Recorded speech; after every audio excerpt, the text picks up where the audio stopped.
అనంత్ ప్లేన్లో నుంచి దిగి వస్తూనే ప్రారంభించాడు. Vijay, what is this? Vijay తమ్ముడు చేయి పట్టుకున్నాడు. యువతరికి రా ముందు. నీ లగేజ్ ఏమైనా ఉందా? వెయిట్ చేయాలా మనం? నోనో, ఏం లేదు. కట్టుబట్టలతో బయటికి బయలుదేరి వచ్చేశాను. బ్యాగ్స్ సర్దుకునేందుకు కూడా నాకు తోచలేదు. ప్లేన్ టికెట్ దొరకకుండా కష్టమైపోయింది.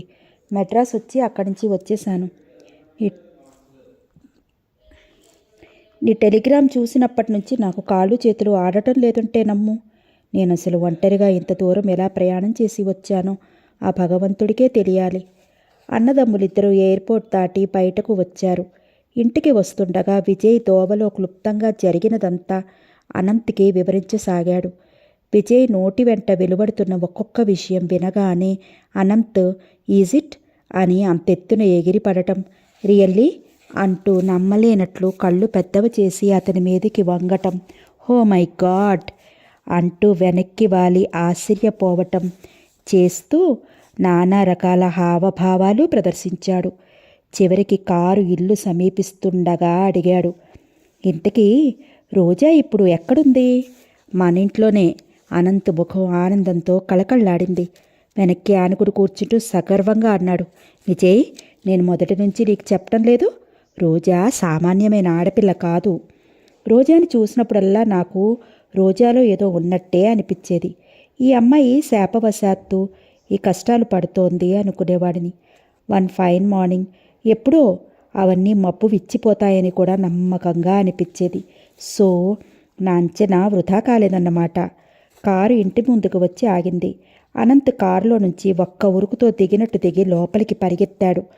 విజయ్ నిదానంగా కారు గ్యారేజీలో పెట్టి తర్వాత వచ్చాడు. అనంత్ లోపల అడుగు పెట్టేసరికి అప్పటికే కారు వచ్చి ఆగిన శబ్దం విన్న రోజా పరిగెత్తుకు వచ్చింది. అనంత్, ఎంతో సంతోషంగా అంది రోజా. రోజా, నా రాణి. అనంత్ 2 అడుగులు ముందుకు వేసి రోజా చేతులు పట్టుకుని దగ్గరకు తీసుకున్నాడు. నేను లేకుండా చూసి నిన్ను ఎన్ని కష్టాలు చుట్టుముట్టినాయి. టక్కుత్తికతో అనంత్కి క్షణంసేపు నోట మాట రాలేదు. రోజా తల మీద చెయ్యి వేస్తూ అన్నాడు, నేను వచ్చేశానుగా, ఇంక నీకేమీ భయం లేదు. అన్నీ నేను చూసుకుంటాను. నువ్వింక నిశ్చింతగా ఉండు. ఆరిందలా ఉన్న అతడి ధోరణికి రోజాకి నవ్వు వచ్చింది. సంతోషంగా కూడా అనిపించింది. ఒంటరిగా ఉన్నప్పుడు మనల్ని మరీ క్రూర మృగాల్లా బెదిరించే కష్టాలు వెంట తోడుగా ఎవరైనా ఉంటే అంత భయపెట్టలేవు. అందుకే అన్నారేమో, అన్నింటికంటే హంగుబలం మనిషికి చాలా అవసరమని. విజయ్ లోపలికి వచ్చాడు. అనంత్ అది గుర్తించలేదు.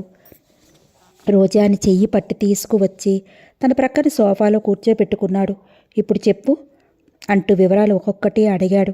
అనంత్ వచ్చాడని తెలియగానే లోపల పనిచేసుకుంటున్న గౌరమ్మ పరిగెత్తుకు వచ్చింది. చిన్నబాబు, బాగున్నావా? బాగున్నాను.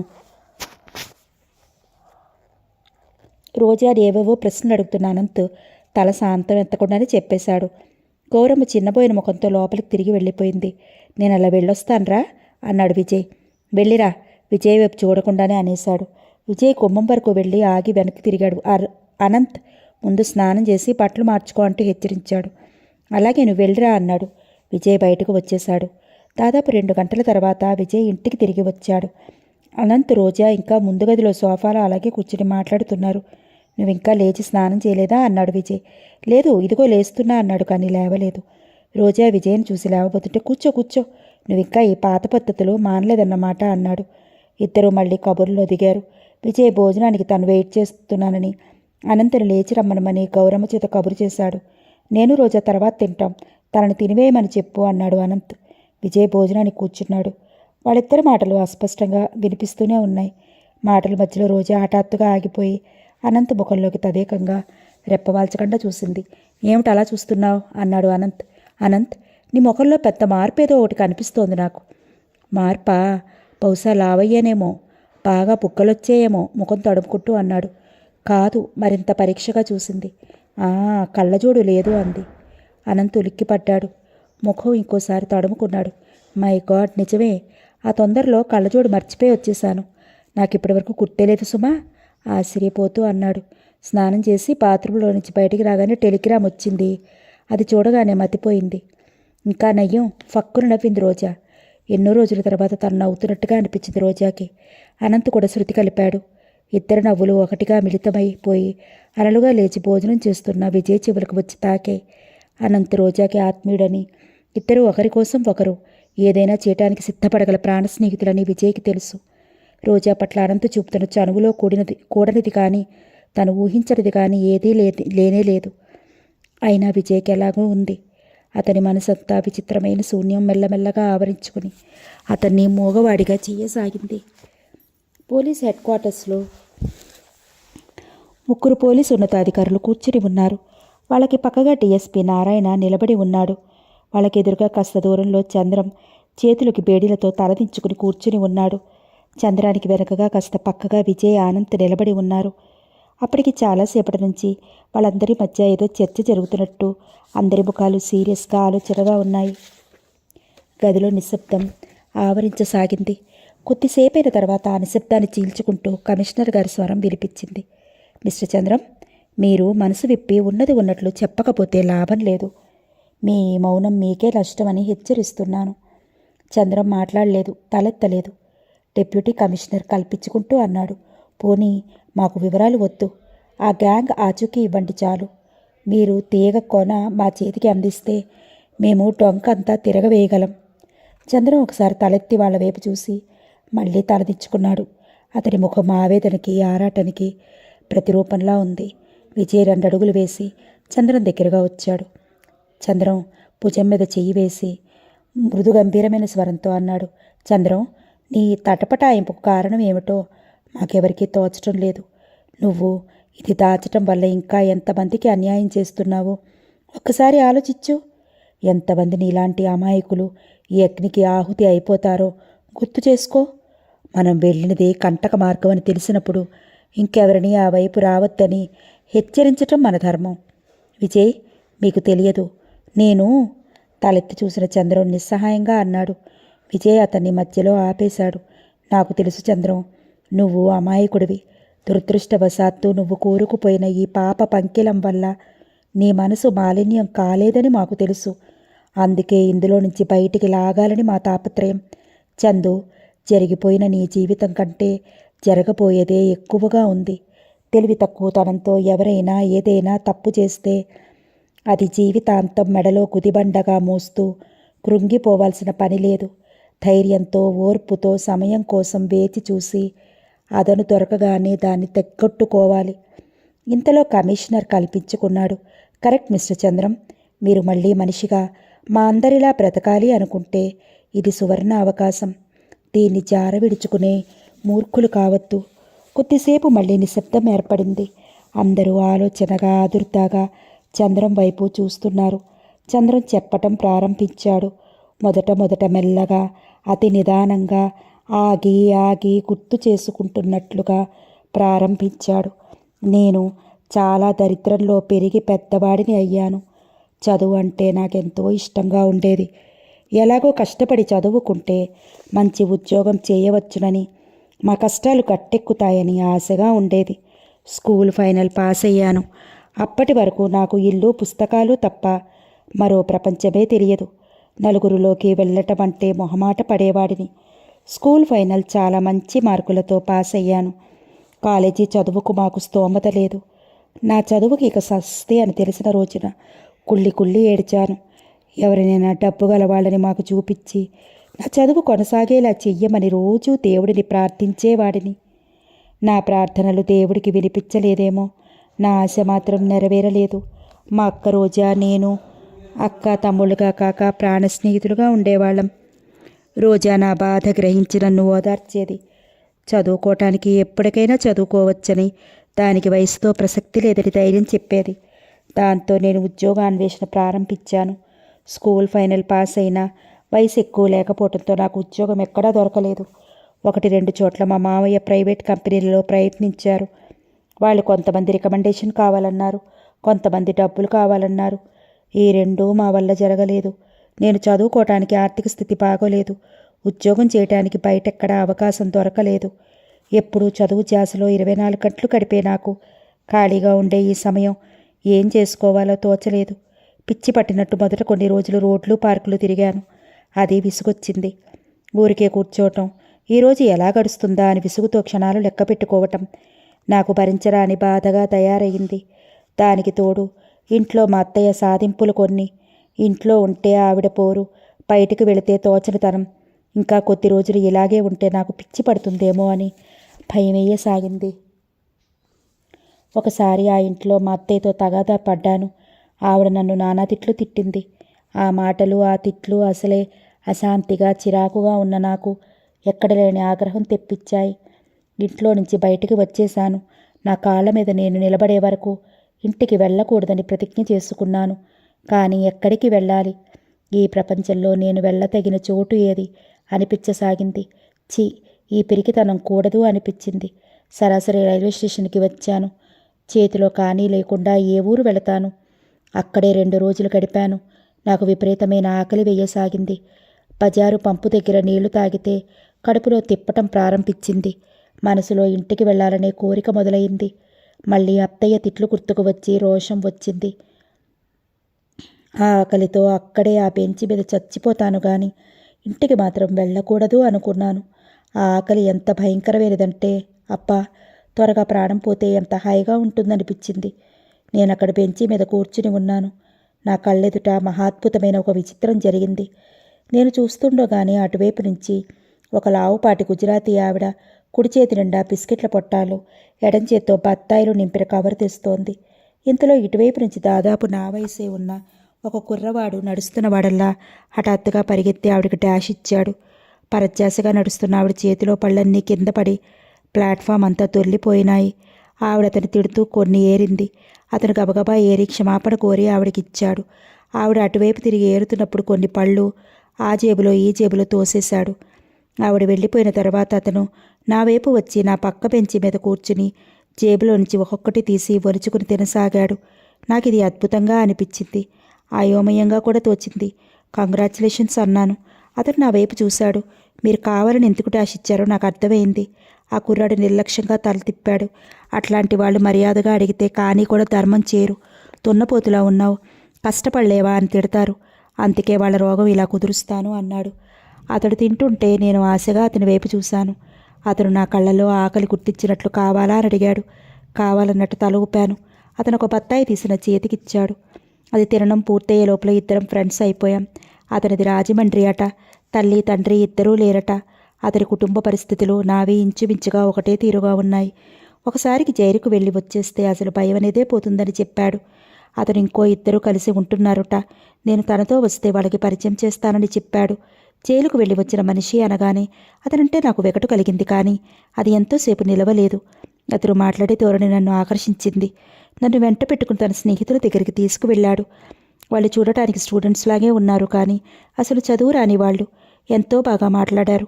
అప్పుడప్పుడు వస్తూ ఉండమని చెప్పారు. ఆ సాయంత్రం వాళ్ళతో నన్ను కూడా హోటల్కి తీసుకువెళ్లారు. కడుపు నిండా భోజనం చేశాను. ఆ తరువాత వెళ్ళకూడదని అనుకుంటూనే తరచుగా వాళ్ళ గదికి వెళ్ళేవాడిని నేను. పోకపోతే ఎందుకు రాలేదని అడిగేవాళ్ళు కాదు. వస్తే ఆప్యాయంగా చూసేవాళ్ళు. కాస్త పరిచయం పెరిగిన తర్వాత చిన్న చిన్న పనులు చెప్పటం ప్రారంభించారు. ఇక్కడి నుంచి ఉత్తరం తీసుకువెళ్ళి ఫలానా వాళ్ళకి ఇచ్చి రమ్మనమనో, ఫలానా బస్ స్టాప్లో నిలబడి ఒక వ్యక్తిని ఒక మాట చెప్పమనో అడిగేవాళ్ళు. నాకు ఇది ఏం కష్టం అనిపించేది కాదు. బస్ ఛార్జీలకి వాళ్ళ అవసరానికి మించి ఇచ్చేవారు. నేను చిల్లర తిరిగి ఇవ్వబోతే తీసుకునేవాళ్ళు కాదు. ఉండనీలే అని వదిలేసేవాళ్ళు. క్రమంగా మా మధ్య పరిచయం స్నేహంగా మారింది.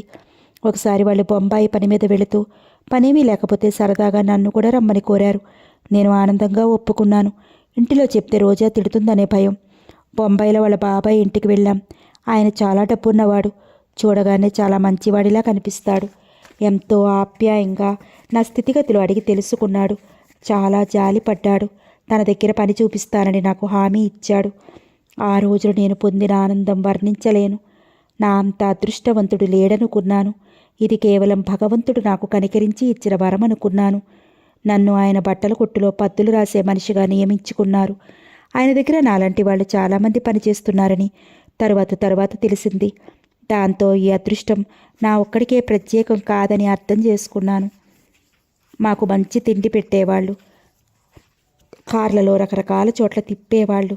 జీవితం స్వర్గంగా అనిపించేది. ఆయన దగ్గర మొట్టమొదట చేరే వాళ్ళంతా దాదాపు నా వయసు వాళ్లే. అంటే 18 సంవత్సరాలు మించని వాళ్ళన్నమాట. వాళ్ళు ఆయన దగ్గరికి వచ్చిన కొద్ది రోజుల్లోనే వేషం, భాష, రూపం అన్ని రకాలుగా మార్పు వచ్చేసేది. మంచి తిండి పుష్టి ఉండడం వల్ల ఏపుగా ఎదిగేవాళ్ళు. ఎప్పుడైనా మళ్ళీ ఆకలి, ఆ దరిద్రం గుర్తుకు వస్తే భయపడిపోయి నిద్రలో లేచి కూర్చునేంత సుఖంగా ఉండేవాళ్ళు. ఆయనకి ట్రైనింగ్ స్కూల్ కూడా ఒకటి ఉంది. ప్రతిరోజు కొంతకాలం మేము తప్పనిసరిగా అక్కడ శిక్షణ పొందాల్సి వచ్చేది. ఆ శిక్షణ కూడా రకరకాలుగా ఉండేది. అన్నింటిలోకి మా ప్రప్రథమంగా ఇచ్చే శిక్షణ పరిగెత్తడం. పరిగెత్తలేని వాళ్ళు చిత్రంగా ఆ ఇంట్లో నుంచి పంపించి పడేవాళ్ళు. దూరంగా ఒకచోట బంతి పెట్టి ఆల్సేషన్ కుక్కల్ని మమ్మల్ని ఒక్కసారి విజిల్ ఊది పరిగెత్తమనేవాళ్ళు. దాదాపు కుక్కంత వేగంగా పరిగెత్తడం అభ్యాసం చేసేవాళ్ళు. ఇది కష్టంగానే ఉండేది. అయినా శిక్షణ అభ్యాసంతో సాధ్యం కాని పనంటూ లేదేమో. తర్వాత మా తెలివితేటలను బట్టి, మేము చూపే చురుకుదనాన్ని బట్టి మాకు హోదాలు కల్పించేవాళ్ళు. రోజూ ఉదయం లేవగానే మాకు తరగతి ఉండేది. అందులో ఈ దేశంలో జరుగుతున్న అన్యాయాలు, అక్రమాలు వివరంగా తెలియజేయబడేవి. స్వార్థం కోసం రాజకీయవేత్తలు, పెట్టుబడిదారులు సామాన్య ప్రజల్ని ఎలా తిప్పలు పెడుతున్నారో చెప్పేవాళ్ళు. ఉద్రేకపూరితమైన మాటలు వింటుంటే మా యువరక్తం సలసలా మరిగిపోయేది. ఆఖరున నీతి పాఠంలా మోసాల్ని మోసంతోనే జయించాలని, మనం ఈ సమాజం మీద తిరగబడాలని చెప్పేవాళ్ళు. రోజు మేము ఈ పాఠం నెమరు వేసుకునేవాళ్ళం. నేను ఎప్పుడూ బొంబాయిలో ఉండేవాడిని కాదు. మధ్య మధ్య ఆ ఊరు వెళుతూ ఉండేవాళ్ళం. అక్కడ ఉన్న మా తాలూకు మనుషులు కలుసుకుంటూ ఉండేవాళ్ళం. ఈ గ్యాంగ్లో మెల్లగా లీనమైపోతున్న నేను క్రమంగా ఇంటికి దూరం కాసాగాను. ఎప్పుడైనా చూడటానికి వెళితే రోజా తిట్లు, శాపనార్థాలు పెట్టేది. నాకు దాని మాటలు చాదస్తంగా అనిపించేవి. జీవితంలో ఏ సాహసం, తెగింపు లేకుండా సుఖపడడం అసంభవం అని తెలిసిపోయింది నాకు. నేను వయసు పెరిగి పెద్దవాడిని అయిన కొద్దీ ఆ ముఠాతో అనుబంధం ఎక్కువైపోయింది. ఊరికే అల్లర్లు చేయటం, మనుషుల్ని కాబరా పెట్టడం, హడలగొట్టడం మాకు సరదాగా ఉండేది. మనుషుల్ని కళ్ళు కప్పి దొంగతనం చేయటం మాకు పసందైన ఆటగా ఉండేది. రాను రాను ఇందులో నా చెయ్యి ఆరితేరసాగింది. పైవాళ్ళకి నా మీద ప్రత్యేకమైన శ్రద్ధ, అభిమానం కలగసాగాయి. నా వయసుతో పాటు నా హోదా కూడా పెరగసాగింది. ఈ ప్రపంచంలో అతి చిన్న సుఖానికి, ప్రతి చిన్న ఆనందానికి డబ్బు ముఖ్యమని గమనించాను. నైతిక విలువలు, నీతి సూత్రాలు కేవలం పుస్తకాల్లోనూ, నోటి మాటల్లోనే మిగిలిపోతున్నాయి. ఈ ప్రపంచంలో నేనొక్కడనే కాదు, చాలామంది ఈ మార్గంలో వస్తున్నారని గ్రహించిన నాకు ధైర్యం వచ్చేసింది. నా వ్యక్తిత్వానికి ఓ ప్రత్యేకత వచ్చింది. పైవాళ్ల పరపతి వల్ల నేనెక్కడికి వెళ్ళినా నాకు ఆధిక్యత ఉండేది. చాలా రోజులు విందులు, వినోదాలు, కార్లు, షికార్లు, విమానాల్లో ప్రయాణాలు, ఇంద్రజాలం లాంటి ఈ నిషాలో నన్ను నేను మర్చిపోయాను. మేడిపండు లాంటి ఆ పై మెరుగులు చూసి అదే నిజమైన జీవితమని భ్రమించసాగాను. కొండ కొనకి ఎక్కే వరకు ఎత్తుని అధిగమిస్తున్నాననే ఆనందమే తప్ప ఇంకేమీ తెలియదు. తీరా గమ్యం చేరుకుని అక్కడి నుంచి చూస్తే నాకు కనిపించిందేమిటి? లోతైన అఘాతం. దాని నిండా చీకటే. నా పైవాళ్ళు నాలాంటి వాళ్ళని ఆశపెట్టి, సమ్మోహపరిచి, ఒక విధమైన మత్తుతో ఈ కొండ కొన వరకు లాక్కు వచ్చేస్తారు. అక్కడ నిలబెట్టేసిన తరువాత వాళ్ళ చేతుల్లో కీలు బొమ్మలమని గుర్తు చేస్తారు. అధికారం చూపిస్తారు. వాళ్ళ ఆధిక్యత మన చుట్టూ ఇనుప పంజరంలా తయారవుతుంది. అక్కడి నుంచి వెనక్కు వెళితే మృత్యువు లాంటి అంధకారం. క్రిందకు దిగి వద్దామంటే సాహసం ఉండదు. ఈ రెండూ చెయ్యలేక వాళ్ళు ఆడే చదరంగంలో పావులుగా మారక తప్పదు. పైవాళ్ళు మన పట్ల చూపే ఆదరణ, ఆప్యాయత ఎంత విషప్రాయమైనదో హఠాత్తుగా తెలిసిపోతుంది. దానితో ఆ పట్టుపరుపులు, ఆ సౌఖ్యాలు, ఆ వినోదాలు వెకటుగా తోస్తాయి. ఒకవేళ ఇది నచ్చక వాళ్లకు ఎదురు తిరిగి కొత్త జీవితం ప్రారంభిద్దామని చూశామా, నామరూపాలు లేకుండా నాశనమైపోతాం. ఆ విధంగా నాశనమైపోయి నా తోటి వాళ్ళని ఇద్దరినీ చూశాను. నాశనమైపోయిన వాళ్ళేమైపోయారో, ఎలా మాయమైపోయారో అడిగే దిక్కు మొక్కు లేదు. వారి పేరు ఎవరూ ఎత్తరు. నాకు జీవితం మీద ఆపేక్ష ఉంది. జీవించాలనే తృష్ణ నరంలో ఉంది. అందుకని వాళ్ళను అసహించుకున్నా నేను ఎదురు తిరగలేదు. జరిగినంత వరకు ముందుకు పోదామనే మొండి ధైర్యం తెచ్చుకున్నాను. నన్ను వాళ్ళెలా ఉపయోగించుకుంటున్నారో వాళ్ళను కూడా నేను అలాగే ఉపయోగించుకుందామని నిశ్చయించుకున్నాను. వాళ్ళు చెప్పినట్టే చేయసాగాను. వాళ్ళ మధ్య నా విలువ రెట్టింపు పెరిగింది. కానీ నా జీవితమే మారిపోయింది. నా మనసు, శరీరం రెండూ విడిపోయాయి. ప్రత్యర్థుల్లా తయారయ్యాయి. నా శరీరం చేసే పనులు నా మనసు నిర్దాక్షిణ్యంగా అసహించుకునేది. నా తర్కం నా అంతరాత్మ ముందు నిలిచేది కాదు. మంచి చెడుల మధ్య, సత్యం అసత్యం మధ్య నా ఊగిసలాట ప్రారంభమైంది. రాను రాను నా శరీరం, మెదడు భయంకరమైన బద్ధశత్రువుల్లా మారి నన్ను రెండుగా చీల్చటానికి సిద్ధం కాసాగాయి. నాలో చెలరేగుతున్న ఈ అంతర్విప్లవం నేను ఒక్కోసారి భరించలేకపోయేవాడిని. ఆ సమయంలో రోజా సమక్షం ఒకటే నాకు హాయిని కల్పించేది. కానీ దాని దగ్గరకు వెళ్ళటం ఆలస్యం. నాలో మండుతున్న ఈ దావాగ్నికి ఇంకో 4 సమిదలు వేసినట్లుగా మాట్లాడేది. నేనేదైనా తెలివి తక్కువగా ప్రవర్తించినా, నా హద్దు మీరినా దాని ఫలితం రోజా మీద దారుణంగా ఉంటుందని నా పైవాళ్ళు నాకెప్పటికప్పుడు హెచ్చరికలు చేస్తూనే ఉండేవారు. అందుకే రోజా ఎంత గొడవ చేసినా నేను పట్టుబడలేదు. మీ కళ్ళ ముందు కూర్చున్నది నేనొక్కడినే, కానీ నా వెనక మీరు కనిపించని 4 వేళ్ల నాలాంటి వాళ్ళు 100 మంది ఉన్నారు. చంద్రం కొద్దిసేపు ఆగాడు. అతని ముఖం పాలిపోయింది. కమిషనర్ గారు ఆసక్తిగా ముందుకు వంగి అడిగారు, మిస్టర్ చంద్రం, ఇదంతా సరే, మాకు ముఖ్యంగా ఇప్పుడు కావలసింది ఈ సంఘ విద్రోహక చర్యలలో మీరెలా పాల్గొనేవారు? అది చెప్పండి ముందు. చంద్రం ఒక క్షణం ఆయన వైపు కళ్ళెత్తి చూశాడు. ఆ తర్వాత కళ్ళు నేల మీదకి దించి ఆలోచనగా కూర్చుండిపోయాడు. కొద్దిసేపు అలాగే ఉండిపోయిన అతను మళ్ళీ చెప్పటం ప్రారంభించాడు. సంఘ విద్రోహక చర్యలా? అలా అని మేమెప్పుడూ అనుకునేవాళ్ళం కాదు. మాకు ఏ విధంగా చేయూత ఇవ్వటం కానీ, మా కోరికలు గ్రహించి మా అభిప్రాయాలు మన్నించటం కానీ చెయ్యని ఈ సంఘానికి బుద్ధి చెప్పటం అనుకునేవాళ్ళం. ఏది న్యాయంగా అడిగితే మాకు లభించలేదో అది దౌర్జన్యంగా పొందేవాళ్ళం. మేము సౌమ్యంగా చెప్పిన మాటలు అరణ్యరోదనమైనప్పుడు ఇంకో రకంగా మా చేష్టలతో మానవునికి గుర్తింపబడేవాళ్ళలా చూసేవాళ్ళం.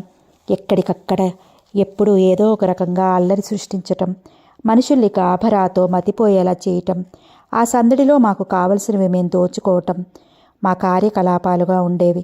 మానవునికి ఎక్కువగా రైల్వే స్టేషన్లు, సిటీల్లో, పట్టణాల్లో, ఖరీదైన హోటళ్ళు వీటిల్లో ఉండేది. మత కలహాలు రేకెత్తించటం అన్నింటికంటే మాకు చాలా సులభంగా ఉండేది. మీటింగులు, ఎగ్జిబిషన్లు, తిరునాళ్ళు ఇవెప్పుడు మా ప్లాన్స్లో ముఖ్యమైన భాగాలుగా ఉండేవి. మాలో చాలామంది స్వాముల వారులుగా, పిచ్చగాళ్లుగా, పాన్ షాప్ యజమానులుగా, టీ దుకాణాల ప్రొపరేటర్స్గా ఏదో ఒక బిజినెస్ చేస్తూనో ఒక పని మీద తిరుగుతూనో ఉండేవాళ్ళం. కొంతమంది లేని కంపెనీ పేర్లని చెప్పి వాటిల్లో పెద్ద ఉద్యోగస్తులుగా సెలవు మీద వచ్చినట్టుగా ఒక్కసారి ఒక్కచోట ఉండి చుట్టుపక్కల వాళ్ళతో పరిచయాలు కల్పించుకునేవాళ్ళు. ఎక్కడ ఎవరి దగ్గర డబ్బు ఎక్కువగా ఉంది అని పరిశోధించటం. మాలో కొంతమంది పని అయితే మెల్లగా అది దోచేయడానికి ప్లాన్ వేయటం ఇంకొంతమంది స్వీకరించేవారు. మాలో ప్రమాదవశాత్తు ఎవరైనా పట్టుబడినా మాకు భయం ఉండేది కాదు. మేము అమాయకులమని, మాకేం తెలియదని దబాయించేవాళ్ళం. చిత్రంగా మాకు సాధారణంగా శిక్ష పడేది కాదు. ఒకవేళ పడినా వెంటనే విడుదల లభించేది. మాకు వెన్నెముకల అజ్ఞాత హస్తం శ్రీరామరక్షగా మమ్మల్ని ఎప్పుడూ కాపాడుతూ ఉండేది. ఇదే హస్తం మేము ఏ కాస్త ద్రోహం తలపెట్టినా దారుణంగా శిక్షించేది. అతను ఆగిపోయాడు. అతని నోటి నుండి తర్వాత రాబోయే మాటల కోసం అందరూ ఊపిరి బిగపట్టి వేచి చూడసాగారు. చంద్రం గొంతు భారంగా పలికింది, అప్పుడప్పుడు వాళ్ళు నాకు చెప్పిన పనుల కంటే మా స్వతహాగా కొన్ని నిర్ణయాలు చేసుకుని దొంగతనాలుగా చేసి ఆ సంపద తీసుకువెళ్ళి వాళ్ళకివ్వాలి. ఆ పనులను బట్టి, క్లిష్టమైన ఆ పరిస్థితులను బట్టి మేము చూపిన సాహసం, చొరవ అపురూపంగా ఉంటే మాకు ప్రశంసలు లభించటం, దానితో పాటు హోదా పెరగడం జరుగుతూ ఉండేది. నేను చాలాసార్లు ఇలా ప్రయత్నించి వాళ్ళ అభినందనలకు గురి అయ్యాను. ఆ రోజు సికింద్రాబాద్లో కూడా నేను రష్యన్ బృందం వస్తుందని, స్టేషన్ సందడిగా ఉంటుందని, ఏదైనా ఛాన్స్ దొరికితే చూడవచ్చని అక్కడికి వచ్చాను. రష్యన్ బృందం వెళ్ళిపోయింది. నేను దూరంగా సిగరెట్ కాలుస్తూ నిలబడ్డాను. మాకు నెలకి కనీసం 2 దొంగతనాలైనా చేయటం తప్పనిసరిగా నియమం. నేను క్రిందటి నెల కూడా ఏదీ సాధించలేకపోయాను. ఈ నెల కూడా దాటిపోతోంది. నాకు ఎలాగో ఉంది. ఆ రోజు సికింద్రాబాద్లో స్టేషన్లో నిలబడిన నేను దూరం నుంచి వేణుగోపాలరావు గారి బ్యాగ్లో నుంచి డైమండ్ నెక్లెస్ తీసి విజయ్కి చూపించడం చూశాను. అది చూడగానే నా కళ్ళు తడుక్కుమన్నాయి. ఆయన అది మళ్ళీ బ్యాగ్లో పడేసి జిప్ మూయడం నా దృష్టి నుంచి దాటిపోలేదు. విజయ్ వెళ్ళిపోయిన తర్వాత, జనం కాస్త పలచబడిన తర్వాత ఎదురు నుంచి విసురుగా వచ్చి డాష్ ఇచ్చాను. ఆ రోజే నా జీవితంలో దురదృష్టం ఉదయించింది. అనుకోకుండా పట్టుపడ్డాను. కానీ ఆయన చంద్రం కంఠం చేరపోవడంతో వాక్యం పూర్తి చేయలేనట్టు ఆగిపోయాడు. కమిషనర్ గారు వేదాంతిలా నవ్వుతూ అన్నారు, చూసావా చంద్రం, అమాయకుడువైన నువ్వు కొంతమంది జీవితాలతో ఆడుకుంటుంటే నీ అదృష్టంతో విధి ఎలా క్రూరంగా ఆడిందో. మంచి కానీ చెడు కానీ వాటి ప్రతిఫలాలు ఎప్పటికైనా మనం అందుకోక తప్పదు. అసిస్టెంట్ కమిషనర్ గారు అందుకున్నారు. మిస్టర్ చంద్రం, మీరు ఎవరి ఆధ్వర్యంలో ఈ పనులు చేసేవారో కనీసం ఒక్కరి పేరైనా బయట పెట్టగలరా? చంద్రం నెమ్మదిగా తల అడ్డంగా తిప్పాడు. ఇందులో ఎవరో పెద్ద పెద్ద వాళ్ళు ఉంటారని తెలుసు, కానీ ఆ పెద్దవాళ్ళు ఎవరో ఎక్కడుంటారో నాకు తెలియదు. నాకే కాదు, మాకెవరికీ తెలియదు. మేమెన్నడూ అలాంటి వారిని ముఖాముఖి కలుసుకోలేదు. మాకు ట్రైనింగ్ ఇస్తాడని చెప్పిన వ్యక్తి ద్వారా ఎప్పటికప్పుడు మాకు మేము నిర్వర్తించవలసిన కార్యక్రమాల గురించి పురమాయింపులు అందుతూ ఉండేవి. ఆయనే ఈ గ్యాంగుకు లీడర్ ఎందుకు కాకూడదు? కాదని నమ్మకం ఏమిటి? కాదు, మాకు బాగా తెలుసు. ఎందుకంటే కొద్ది కాలం క్రితమే అతన్ని ఒక పని సరిగ్గా నిర్వర్తించక ప్రభుత్వానికి అనుమానం వచ్చేలా ప్రవర్తించినందుకు ఆ అజాగ్రత్తకి ఆ పోస్టులో నుండి తీసేశారు. అతను ఏమైపోయాడో మాకెవరికీ తెలియదు. అతని స్థానంలో కొత్తతను వచ్చాడు. వాళ్ళు కూడా మాలాగనే ఈ కబంధ హస్తంలో చిక్కుకున్న అతని మనుషులని తెలిసింది. మిస్టర్ చంద్రం, మీరింతసేపటి నుంచి మాతో మాట్లాడుతున్నారు. మీ మాటలు మాకు శూన్యంలో తడుముకుంటున్నట్లుగా ఉన్నాయే తప్ప ఒక్క క్లూ కూడా దొరకలేదు. క్షమించాలి, నాకు స్థలాల పేర్లు సాంకేతిక పదాలే తప్ప నిజంగా వ్యక్తులు తెలియదు. పోనీ అవే చెప్పండి. చంద్రం ఉరితాడు స్వయంగా తన మెడకి తగిలించుకుంటున్న మనిషిలా చూశాడు. విజయ్ అతని తటపటాయింపు గమనించినట్టు భుజం మీద చేయి వేస్తూ మృదువుగా అన్నాడు. చెప్పు చందు, నువ్వు ఇవ్వబోయే ఈ ఆచూకీ వల్ల ఎంతమందికి మంచి జరుగుతుందో తెలుసా? మంచిని గురించేనా మీరు మాట్లాడేది? చంద్రం పెదవుల మీద విరక్తి నిండిన చిరునవ్వు కదిలింది. అతని కళ్ళు విషాదానికి మారుపేరులా అయ్యాయి. ఈ దేశంలో ఇంకా మంచి అనేది ఉందనే భ్రమలో బ్రతుకుతున్నాం కానీ మనం ఈ సంఘంలో వినాయకుల్లా చేరిన స్వార్థపరులు, పోగలాలసులు మన చుట్టుపక్కల ఉన్న మనిషినంతా ఏనాడో విషప్రాయంగా చేసేశారు విజయ్. మనకి తెలియకుండానే ఈ గడ్డ మీద ఎలా మొలకెత్తిందో అరాచకం అనే మొక్క మురిచింది. ఇది మన జాతికి చరిత్రకి చాలా ప్రమాదకరమైన మొక్క అని తెలిసి కూడా కొంతమంది తమ స్వప్రయోజనాల కోసం రహస్యంగా నీళ్లు ఎరువు పోసి పెంచుతున్నారు. ఇది మహావృక్షంగా పెరిగింది. దీని నుంచి వీస్తున్న విషగాలులు మా యువతరం గుడ్డలని కలుషితం చేస్తున్నాయి. దేశం 4 చెరుగులా వేళ్లు వ్యాపించి నలుమూలలకి శాఖోపశాఖలుగా విస్తరిస్తున్న దీన్ని నరకటానికి మామూలు గొడ్డళ్ళు పనికిరావు. కొంతమంది శక్తి మాత్రమే చాలదు. ఒకవేళ మీలాంటి సహృదయులు, నీతి నిజాయితీ పట్ల విశ్వాసం కలవాళ్ళు, మానవత్వాన్ని ప్రేమించేవాళ్ళు ఏ కొద్ది మందో ఏకమై దీన్ని ఛేదించాలని చూసినా ఒక కొమ్మ కంటే ఎక్కువ నరకలేరు. మీరు నరికిన వెంటనే పక్క నుంచి మరో కొత్త కొమ్మ చిగురు వేయక మానదు. ఈ అరాచకమనే మహావృక్షం మీద అవినీతి, అసత్యం భూతాల్లా వచ్చి దాక్కుంటున్నాయి. దీన్ని సమూలంగా నాశనం చేయాలంటే ఏ ఒక్కరి వల్లనూ అయ్యే పని కాదు.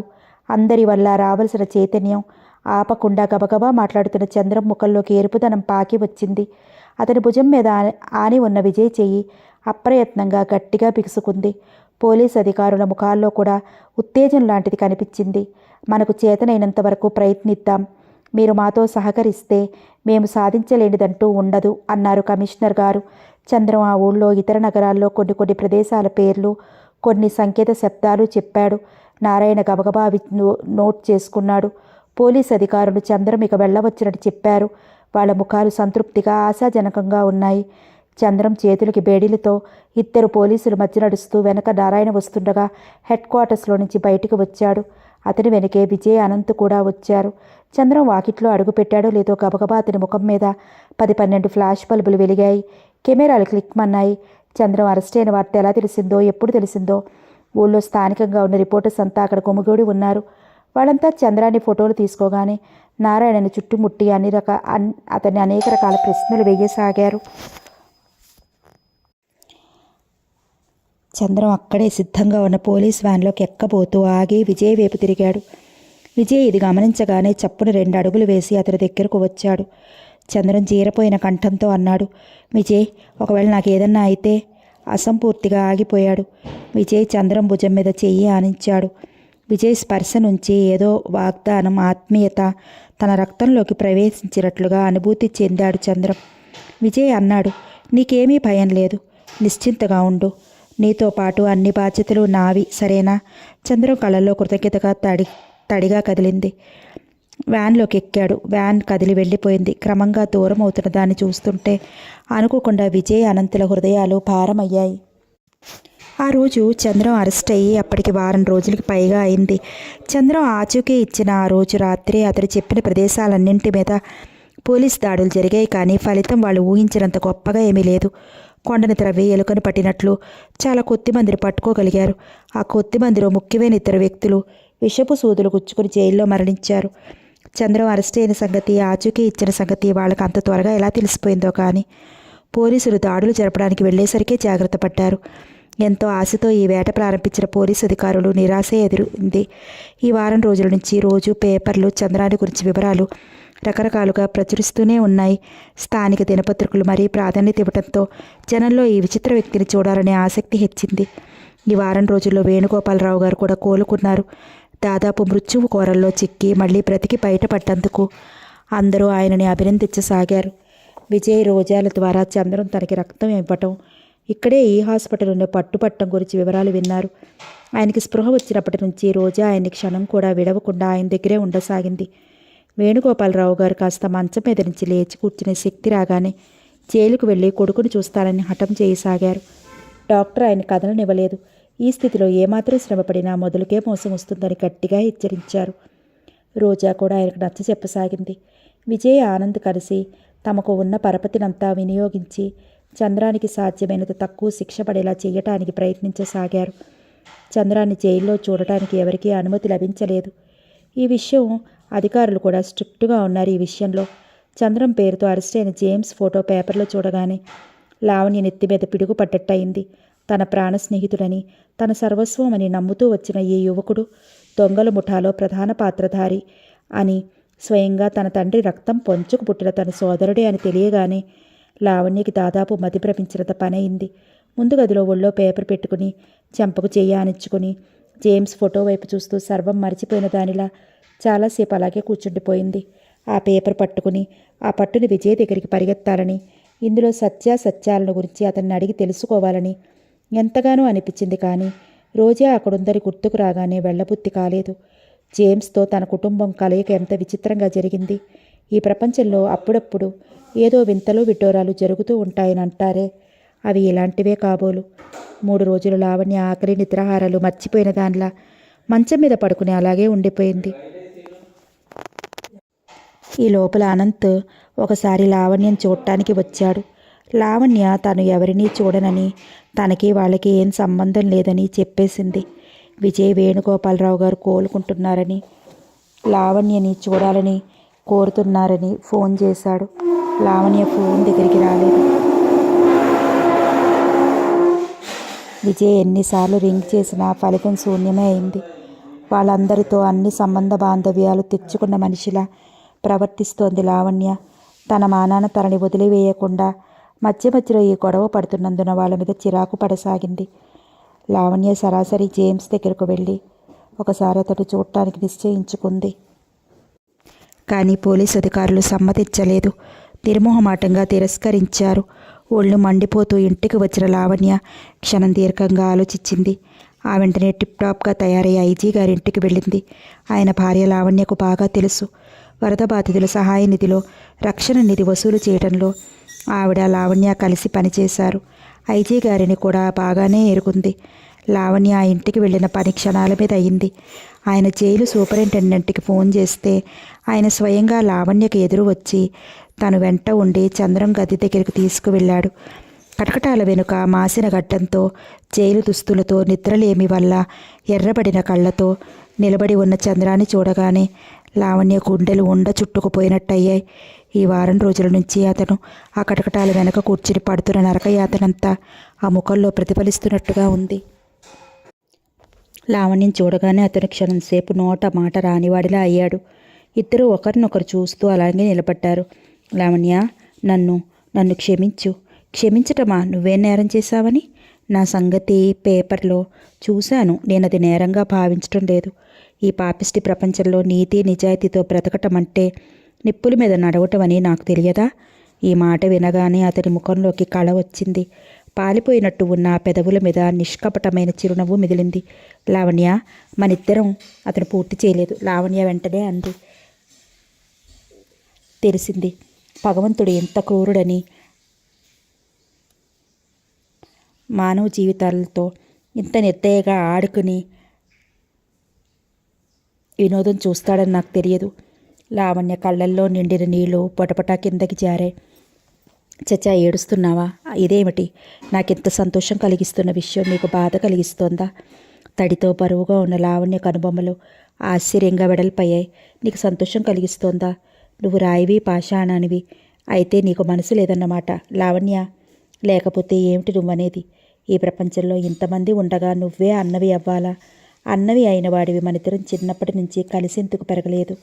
హఠాత్తుగా నువ్వు అన్నవి అని తెలియగానే హా సోదరా అనమంటావా నన్ను? నా వల్ల కావటం లేదు. ఎన్నిసార్లు చెప్పుకున్నా ఈ నిజం నా మనసుకి ఎక్కటం లేదు. నా గుండెల్లో భగవంతుడు అసలు ఇంత ప్రేమ ఎందుకు ఇవ్వాలి? అది పంచి ఇచ్చే వ్యక్తి దొరికాడని సంతోషపడే సమయంలో గొడ్డలి పెట్టులా ఈ బాంధవ్యం ఏమిటి? చంద్రం వెంటనే ఏమీ మాట్లాడలేకపోయాడు. లావణ్య గుండెల్లో చెలరేగుతున్న క్షోభ అతనికి అర్థమైంది. కొద్దిసేపు అయిన తర్వాత మెల్లగా నచ్చ చెప్తున్నట్లుగా అన్నాడు. లావణ్య, నువ్వు చాలా పొరబడుతున్నావు. ప్రేమ అంటే ఏమిటి? అది ఒక మహత్తరమైన నిర్వచనీయమైన అనుభూతి. నిజమైన ప్రేమ నిరాపేక్షగా నిష్కల్మషంగా ఉండాలి. అందులో కాంక్షకి తావు ఉండకూడదు. నువ్వు స్త్రీవి. స్త్రీ అంటే నాకు ప్రేమమయిగా కనిపిస్తుంది. తల్లిగా, చెల్లిగా, స్నేహితురాలిగా, భార్యగా, కూతురుగా ఎన్నో రూపాలున్నాయి. ఆమెలో నేను నిన్ను మొదటి నుండి స్నేహితురాలుగా చూశాను. ఇప్పుడు చెల్లెలివి కూడా అయ్యావంటే నాకెంతో ఆనందంగా ఉంది లావణ్య. నాకు తెలియకుండా నీ మనసులో కల్లోలం సృష్టించినట్టయితే నన్ను క్షమించు. చంద్రం వెనక్కి తిరిగి వెళ్ళి మంచం మీద పెట్టి వచ్చిన పుస్తకం ఒకటి తెచ్చి కటకటాల్లో నుంచి లావణ్యకు అందించాడు. ఏమిటిది? భగవద్గీత. విజయ్ నాకు చదవమని ఇచ్చాడు. ఇది నాకంటే నీకే ఎక్కువ ఉపయోగపడుతుంది. లావణ్య పుస్తకం అందుకుంటూ అంది. జేమ్స్, ఇదే మన ఆఖరి కలయిక. ఇక మనం ఈ జీవితంలో కలుసుకోవద్దు. అంత అపరాధం నేనేం చేశాను? నువ్వేమీ చేయలేదు. నాకే ఈ జీవితం మీద విరక్తిగా ఉంది. కొద్ది రోజులు ఈ పరిసరాల నుంచి, ఈ వ్యక్తుల నుంచి దూరంగా వెళ్ళిపోవాలని ఉంది. ఈరోజు రేపు వెళ్ళిపోతాను. లావణ్య, నువ్వెక్కడున్నా సుఖంగా ఆనందంగా ఉండాలి. ఇది నా ఆశీస్సు. నీ పరిచయస్తుడిగా నిన్నొకటి కోరుతున్నాను. జీవితాన్ని చాలా నిర్లిప్తంగా తీసుకో. నిరాసక్తిగా చూడటం నేర్చుకో. మన చేతుల్లో ఏదో ఉందని, మనం దాన్ని స్వారీ చేయగలమని అనుకోవటం ఒట్టి భ్రమ. కొంచెం స్వలాభాపేక్ష వదిలేస్తే ఈ జీవితం చాలా హాయిగా సుఖంగా ఉంటుంది. ఇది గుర్తించుకోమని నా మనవి. లావణ్య చంద్రం దగ్గర ఆఖరిసారిగా వీడ్కోలు తీసుకుని వచ్చేసింది. చంద్రాన్ని ఖైదీగా చేసి ఉన్న ఆ గది దాటి వేగంగా యువతలకు వచ్చేస్తున్న లావణ్య తన ఎదురుగా వస్తున్న మనుషుల్ని చూసి సర్పదృష్టిలా ఆగిపోయింది. క్షణంసేపు లావణ్య చేతులు చంద్రం ఇచ్చిన భగవద్గీతకి బిగుసుకున్నట్టుగా పట్టుకున్నాయి. ఎదురుగా వేణుగోపాలరావు గారు, అనంతు, రోజా చెరువు పక్కన చెయ్యి ఆసరా ఇచ్చి నడిపిస్తుండగా మెల్లగా నడిచి వస్తున్నారు. ఒక్క నిమిషం లావణ్య గుండెలు ఆగిపోయినట్టయి మళ్ళీ రెట్టింపు వేగంతో కొట్టుకోసాగే. అది క్షణికం మాత్రమే. ఆ వెంటనే తెప్పరిల్లిన దానిలా నడక వేగం హెచ్చించి వాళ్ళని చూడని దానిలా గబగబా వాళ్ళ పక్క నుంచి దూసుకుపోయింది. వేణుగోపాలరావు గారు లేచి నడవకూడదని, ఇంకా విశ్రాంతి కావాలని డాక్టరు విజయ్ ఎంత చెప్పినా వినలేదు. తనది మొండి ప్రాణం. అది ఒక పట్టాన పోదని, ఒకవేళ పోయినా కన్నపిల్లల సమక్షంలో ఊపిరి విడవడం కంటే మహాభాగ్యం ఇంకేది తనకి ఉండదని, తను చంద్రాన్ని చూడు తీరాలని మొండి పట్టుపట్టారు. విజయ్ పని మీద వేరే చోటుకి వెళ్లడంలో రోజా, అనంత్ ఇద్దరు ఆయన్ని చంద్రాన్ని చూడటానికి జైలుకు తీసుకువచ్చారు. వాళ్ళ వెంట ఫ్యామిలీ డాక్టర్ను కూడా వెళ్ళమని చెప్పాడు విజయ్. తల వంచుకుని ఆయాసపడుతూ వస్తున్న ఆయన లావణ్యను గమనించలేదు. అరే లావణ్య, అంది రోజా. ఆ మాట వినగానే ఆయన ఉలిక్కిపడి తలెత్తారు. ఏది? ఎక్కడ? మనల్ని చూసినా చూడనట్టు వెళ్ళిపోయింది అన్నాడు అనంత్. ఆ మాట వినగానే ఆయన ముఖం కమిలిపోయినట్లయింది. వెళ్ళమ్మా, వెళ్ళి తీసుకురా. నేనేమీ అననని, జరిగినదంతా మర్చిపోయానని చెప్పు. ఒక్కసారి అందరినీ కళ్ళారా చూసుకుంటాను అన్నారాయన. ఈ మాటలు వినగానే రోజా ఆయన చెయ్యి వదిలి వెనక్కి తిరిగి పరిగెత్తింది. లావణ్య, వెనక నుంచి పిలుస్తూ వచ్చింది రోజా. లావణ్య ఆగలేదు. రోజా వచ్చి లావణ్య చేయి పట్టుకుంది. లావణ్య, ఆయన నిన్ను పిలుస్తున్నారు. లావణ్య రోజా స్పర్శకు కంపరం పుట్టిందల్లా చేయి విదిలించేసుకుంది. రానన్నాన్ని చెప్పు అంది వెళ్ళిపోతూ. లావణ్య, ఆయన నిన్నేమీ అనరు, నీకేమీ భయం లేదు. ముందుకు నడుస్తున్న లావణ్య ఆగింది. వెనక్కి తిరిగి సూటిగా రోజా ముఖంలోకి చూసింది. ఏమిటి భయమా? నాకా? ఎందుకు? నేను భయపడుతున్నానని ఎవరు చెప్పారు నీకు? నేను రానంటుంది ఆయనకి భయపడి కాదు, మీ అందరికీ దూరంగా ఉండాలని, మీతో అన్ని సంబంధాలు తెంచుకోవాలని. మీరంతా మంచివాళ్ళుగా, పవిత్రులయ్యే. నేను చెడ్డదాన్ని, దుర్మార్గురాలిని. మీకు నాకు ఎలా కలుస్తుంది? ఎలా కుదురుతుంది? మనసు లేని మంచితనం, ప్రేమ నటించటం నాకు రాదు. నేను చాలా మామూలు మనిషిని. మీలాంటి గొప్పదాన్ని కాదు. నిజం చెప్పాలంటే గొప్పవాళ్ళమన్నట్లు, అతీతులమన్నట్లు ప్రవర్తించే మీరంటే నాకు అసహ్యం. మీ నీడ కూడా భరించలేను నేను. లావణ్య ఆయనకి ఏనాడో చచ్చిపోయింది. మా ఇద్దరి మధ్య తండ్రి కూతుళ్ళ అనుబంధం ఎప్పుడో తెగిపోయింది. ఇప్పుడు నేనున్నా లేకపోయినా పర్వాలేదు. నువ్వున్నావుగా, చాలు, వెళ్ళు. లావణ్య ముఖం తిప్పుకుని చరచరా వెళ్ళిపోయింది. రోజా నోట మాట రానట్టు అక్కడే నిలబడిపోయింది. లావణ్య నడుకు పరుగులా మారింది. ముఖంలో దుఃఖం, అసంతృప్తి పోటీ పడుతున్నాయి. గబగబా అక్కడి నుంచి యువతలకి వచ్చేసింది. లావణ్య గుడ్డల్లో సన్నగా నొప్పి లాంటిది ప్రారంభమైంది. జీవితంలో అపురూపమైనదేదో పోగొట్టుకున్నట్టు వెలితిగా శూన్యంగా అనిపించసాగింది. దీనికంతటికీ కారణం తండ్రి. అసలే మొదటి నుంచి తండ్రంటే లక్ష్యం లేని లావణ్యకి ఈ సంఘటనలతో ఆయన మొదటి భార్య పిల్లలని తన తల్లి కోసం దూరం చేసుకున్నాడని తెలియటంతో ఇంకా అసహ్యం కలగసాగింది. అన్నింటికంటే దురదృష్టం ఆ రోజా తమ్ముడు చంద్రమే జేమ్స్గా తన జీవితంలోకి రావటం. ఈ ఊహే లావణ్యకి భయంకరంగా అనిపించసాగింది. స్థాణువులా నిలబడిన రోజా దగ్గరికి అనంత్ వేణుగోపాలరావు గారు మెల్లగా వచ్చారు. ఏది లావణ్య? వెళ్ళిపోయిందంది రోజా. ఆయన నిట్టూర్పు విడుస్తూ అన్నారు. నేను దాన్ని క్షమించినా అది నన్ను క్షమించదు. ముగ్గురు చంద్రం వైపు నడక సాగించారు. లావణ్యకి తండ్రి మీద అంత ద్వేషం ఎందుకో రోజాకి నిజంగా అర్థం కావటం లేదు.